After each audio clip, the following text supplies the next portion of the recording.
The Canterbury Tales, Geoffrey Chaucer. In this video, we are discussing Chaucer's character portraits of the knight, the squire, the yeoman, the prioress, the monk, the friar, the merchant, the clerk, and the man of law. The narrator begins his character portraits with the knight. In the narrator's eyes, the knight is the noblest of the pilgrims, embodying military prowess, loyalty, honor, generosity, and good manners. The knight conducts himself in a polite and mild fashion, never saying an unkind word about anyone. The knight's son, who is about 20 years old, acts as his father's squire or apprentice. Though the squire has fought in battles with great strength and agility, like his father, he is also devoted to love.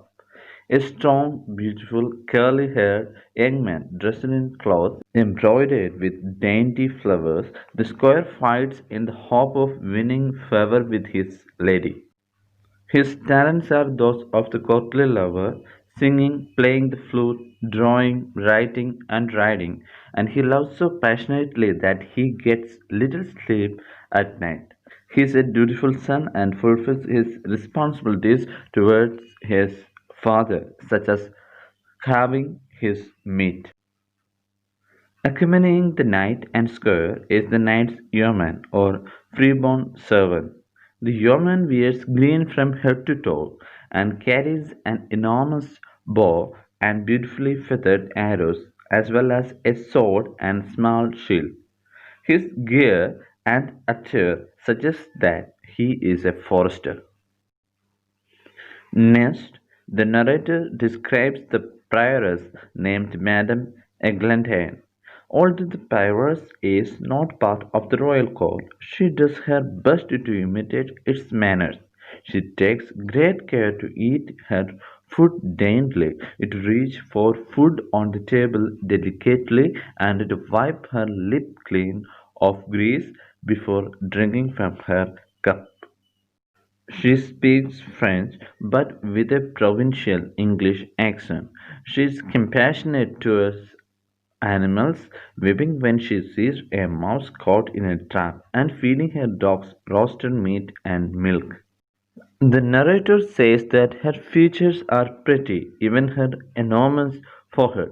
On her arm she wears a set of prayer beads from which hangs a golden brooch that features the Latin words Amor vincit omnia, which are for love conquers all.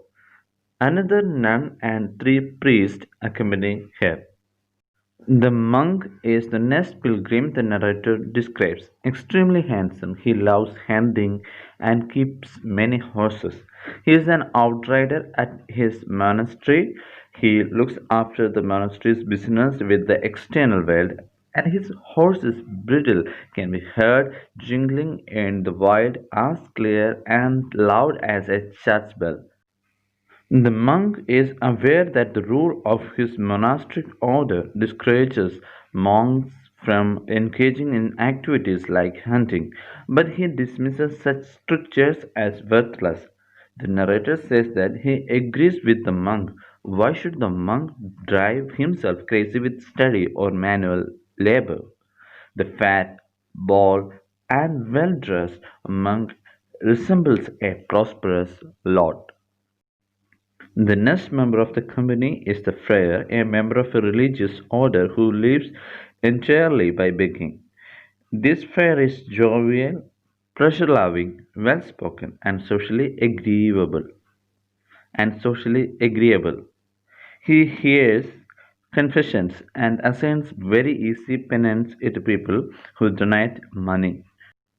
For this reason, he is very popular with wealthy landowners throughout the country. He justifies his leniency by arguing that donating money to friars is a sign of true repentance, even if the penitent is incapable of shedding tears.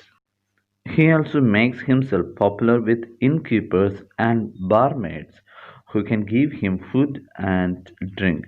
He pays no attention to beggars and lepers because they can help him or his fraternal order.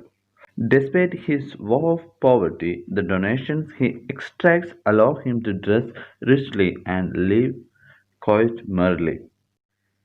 Tastefully attired in nice boots and an imported fur hat, the merchant speaks constantly of his profits. The merchant is good at borrowing money, but clever enough to keep anyone from knowing that he is in debt. The narrator does not know his name. After the merchant comes the clerk, a thin and threadbare student of philosophy at Oxford, who devours books instead of food. The man of law, an influential lawyer, follows next. He is a wise character capable of preparing flawless legal documents. The man of law is a very busy man, but he takes care to appear even busier than he actually is. Analysis: The Canterbury Tales is more than an estate satire because the characters are fully individualized creations rather than simple good or bad examples of some ideal type. Many of them seem aware that they inhabit a socially defined role and seem to have made a conscious effort to redefine their prescribed role on their own terms.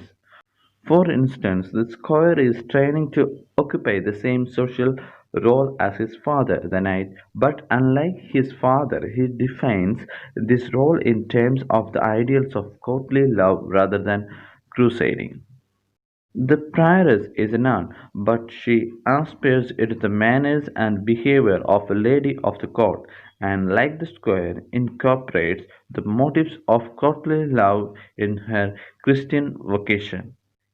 Characters such as the monk and the friar, who more obviously corrupt or pervert their social roles, are able to offer a justification and a rationale for their behavior, demonstrating that they have carefully considered how to go about occupying their professions.